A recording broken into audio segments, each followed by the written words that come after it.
जो वीरों की भूमि है, जो संघर्ष की भूमि है, जो तप की भूमि है, ऐसी भूमि को भी मैं नमन करके अपनी बात करूं। आज अर्जुन राम मेघवाल जी ने आपके सामने विस्तृत रूप से ये सुझाव, आपका संकल्प हमारा, इसकी बारीकियों के बारे में आपसे चर्चा की। अभी अभी आपने पार्टी की एक छोटी सी फिल्म भी देखी जिसमें सारी बातें विस्तृत रूप से बताई गई। 15 दिन की ये यात्रा, 200 विधानसभाओं के क्षेत्र में जाना, हर गांव हर ढाणी को में लोगों से संपर्क करना, लाखों कार्यकर्ताओं का जुटना और करोड़ों सुझावों को लेकर के किस तरीके से राजस्थान के संकल्प को हम आगे बढ़ाएं, इस कार्यक्रम को आगे लेकर के चलने का संकल्प किया है।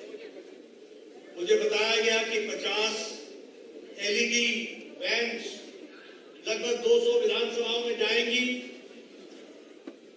ऑफलाइन और ऑनलाइन, डिजिटल और ऑन ग्राउंड दोनों तरीके से सुझाव को इकट्ठा करेगी। मिस्ड कॉल के माध्यम से भी करेंगी, वेबसाइट के माध्यम से भी करेंगी।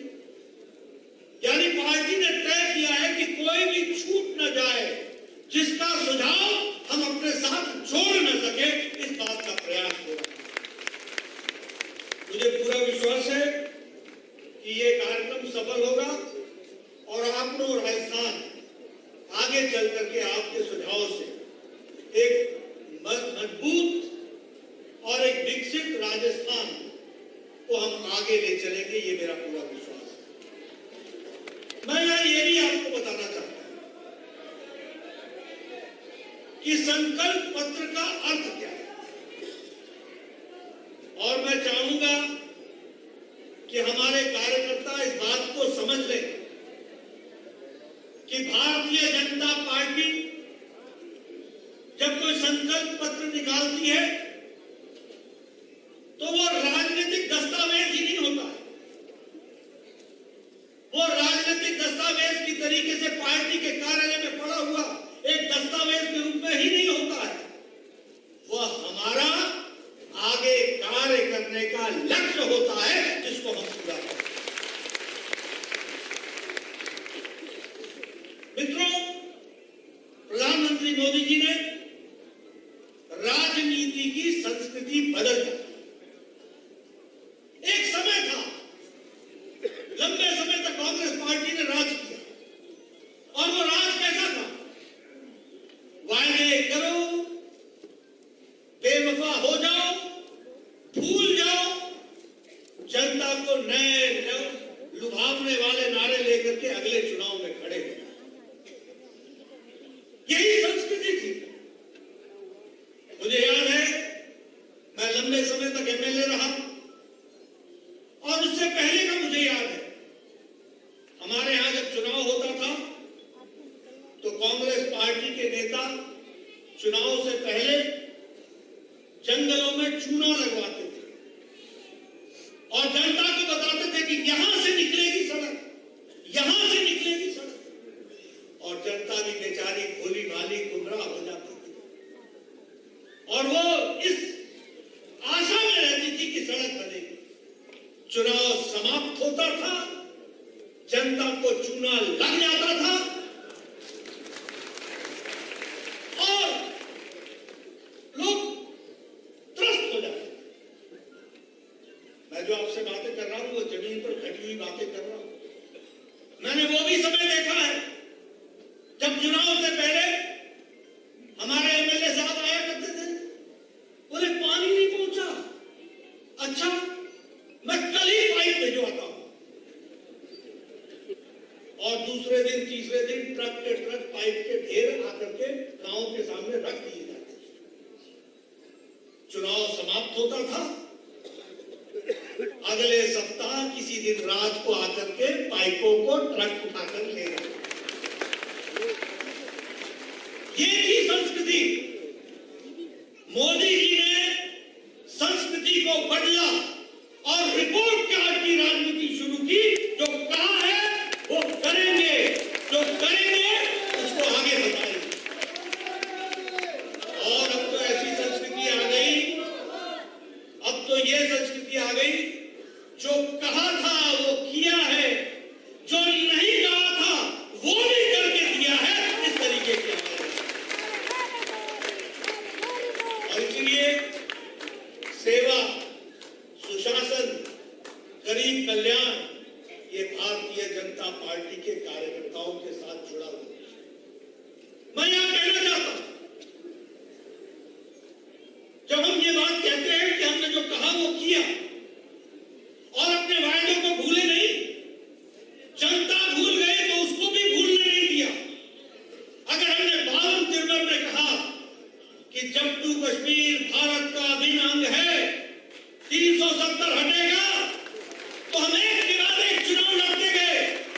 आदरणीय मोदी जी हैं और भारतीय जनता पार्टी है, इस बात की जरूरत है।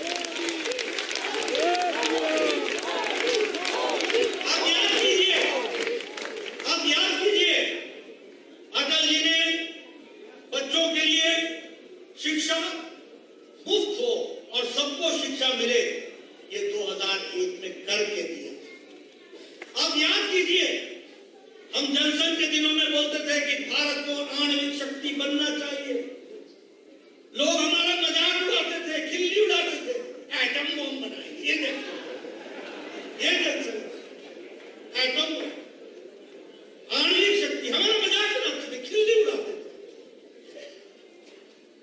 1978 की दोपहरिया को मई महीने में भारत रत्न अटल बिहारी वाजपेयी अपने घर से बाहर निकलते हैं और दुनिया को बताते हैं कि भारत आणविक शक्ति बन चुका है। ये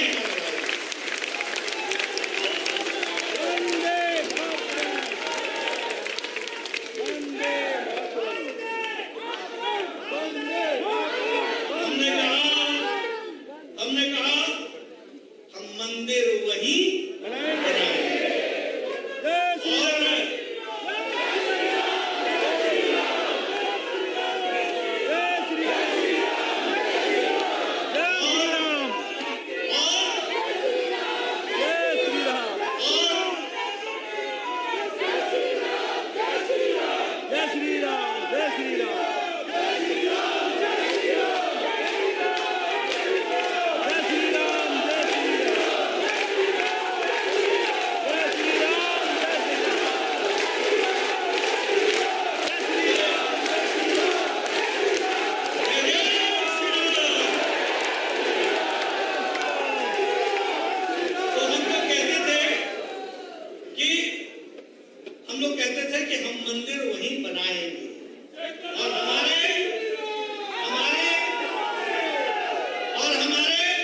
विरोधी हमसे पूछते थे तिथि कब बताएंगे, और अब हम बोलते हैं कि जनवरी में उद्घाटन में आप जरूर आएंगे।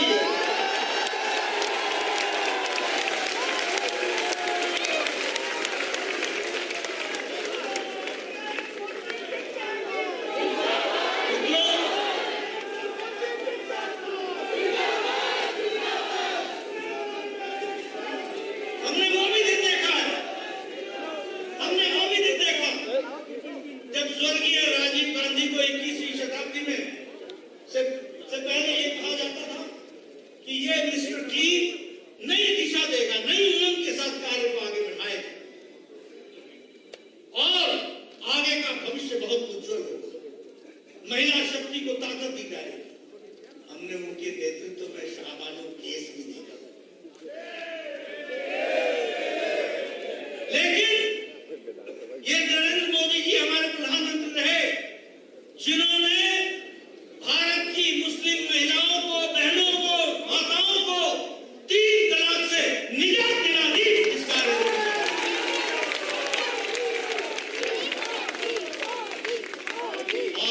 जानकर बहनों को आश्चर्य होगा, पाकिस्तान में 3 तलाक नहीं है, बांग्लादेश में 3 तलाक नहीं है, इंडोनेशिया में 3 तलाक नहीं है, ईरान में 3 तलाक नहीं है, इराक में 3 तलाक नहीं है, सीरिया में 3 तलाक नहीं है।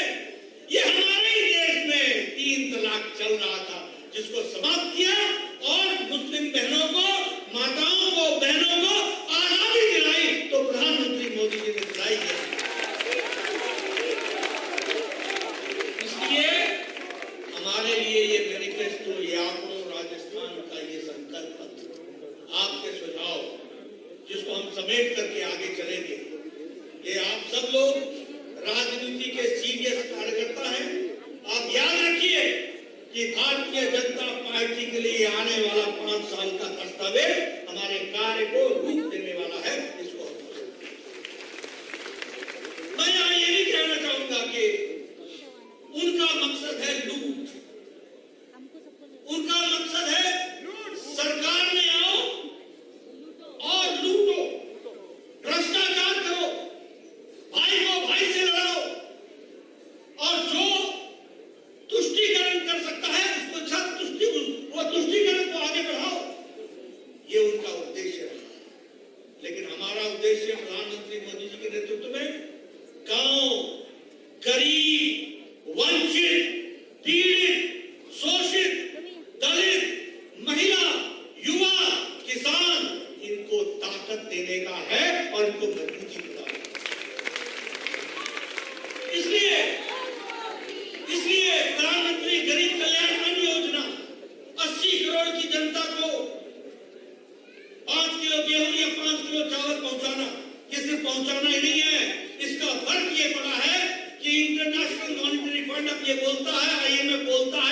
कि भारत की गरीबी 12% घट गई है और अति गरीबी 1% से भी कम आ गई है। ये बदलता भारत।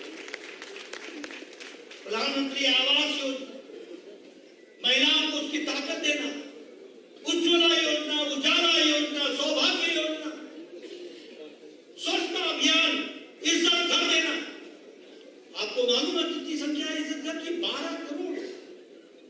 यानी 12 करोड़ बहनें अपने दैनिक नित्य कर्म के लिए सुबह और शाम सूर्यास्त और सूर्योदय का इंतजार करती थी। कैसी जिंदगी जीती थी? क्यों नहीं देश के नेताओं को यह ध्यान में आया और क्यों मोदी जी का इंतजार करना पड़ा, जिनके आने के बाद 12 करोड़ इज्जत घर देकर 12 करोड़ महिलाओं और परिवारों को इज्जत देने का। यह है बदलता भारत। मैं गांव से आता हूं, इससे आपसे बोलता हूं। गांव में माताएं 5 बजे उठ करके लकड़ी काट के लाती थी, गीली लकड़ियां जलाती थी, फूक फूक करके और धुआं देती थी, फेफड़े खराब करती थी। आज गैस का चूल्हा, सिलेंडर को उपलब्ध है। ये बदलता सशक्त